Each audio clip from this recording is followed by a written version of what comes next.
Alors là, je dirais, j'ai pas d'attente particulière. Je suis curieuse de voir.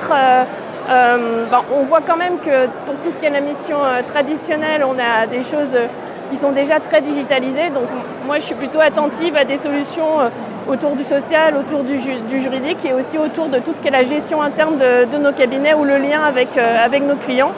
Donc, et pourquoi pas des nouvelles missions aussi, comme tout ce qui est RSE, accompagnement stratégique ou autre, où là il y a aussi de jolies choses à avoir en termes de solutions technologiques pour nous appuyer. Alors, tout ce qui peut faciliter notre travail au quotidien, aider les collaborateurs. On a aujourd'hui un gros problème d'attrait de la profession pour les jeunes et un gros problème de turnover. Donc tout ce qui pourrait nous intéresser, c'est tous ces outils qui vont permettre à chaque collaborateur de se dire waouh, c'est bien de travailler, on a des choses qui sont agréables et, alors, je ne dirais pas amusantes, mais en tout cas qui permettent de voir le métier de façon un peu plus ludique et attractive. Pour le futur, en fait, sur une solution qui m'intéresserait dans le futur pour nos métiers, je pense que, j'ai pas de préférence, mais je pense qu'elle doit impérativement reposer sur des API qui sont ouvertes. Ça, c'est vraiment une clé essentielle et on le voit chaque jour encore un peu plus. Il faut qu'on arrive à fédérer l'information et donc l'échanger. Moi, je pense que ce dont on a besoin, c'est d'abord de produits homogènes entre eux, pour commencer. Parce qu'on est, je vois, j'ai fait le tour du salon, on est sollicité par beaucoup de prestataires. Leurs produits ne sont pas homogènes, ils font tous à peu près la même chose d'ailleurs, y compris nos prestataires à nous. Et ce dont on a besoin, c'est de produits qui fonctionnent déjà tous en commun. Si on veut avoir des gains de productivité, il faut qu'on ait effectivement ce processus d'homogénéité, c'est nécessaire.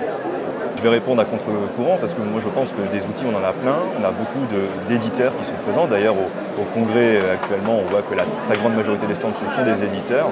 On a accès à plein de solutions sur la production historique évidemment, mais aussi sur les nouvelles missions. On voit toutes ces startups qui se développent et qui sont mises en avant par des actions comme Eureka.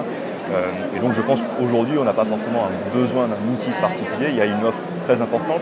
Et je dirais que la difficulté finalement c'est d'arriver à choisir et à sélectionner le bon outil devant une telle diversité, une telle offre pléthorique.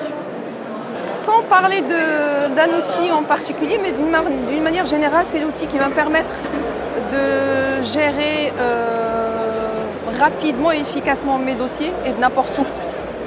Et un outil qui va me permettre d'aller au-delà, encore une fois, de la mission traditionnelle pour proposer d'autres missions à valeur ajoutée. L'IA n'est pas bonne partout, mais elle a quand même des points forts. Et là-dessus, je suis en attente d'une solution qui mélangerait data, IA et qui conforterait en fait et faciliterait le travail de l'expert comptable. Et je pense que ça va arriver. Parce que là, on voit bien, ça frétille. Moi, je fais déjà des tests qui sont probants, vraiment probants. ChatGPT, c'est celui qu'on voit le plus, mais on a des IA plus privées comme Llama 2 en open source. On a un jeune français là qui vient d'arriver, Mistral.ai, qui vient de générer une IA beaucoup plus moins consommatrice de ressources et tout aussi efficace que Llama. Pour un peu avoir un panorama, ChatGPT c'est le sommet, il y a Bard, juste après il y a Llama qui est vraiment très très proche. Et ben Mistral AI vient à peu près au niveau de Llama, mais avec beaucoup moins de ressources à exploiter, à utiliser, et c'est français. Donc là, on voit bien que ça y est, c'est en pleine découverte. Je pense que API IA, c'est vraiment la révolution du métier dans les années à venir, et donc j'attends avec impatience une solution qui nous présenterait ces deux axes-là.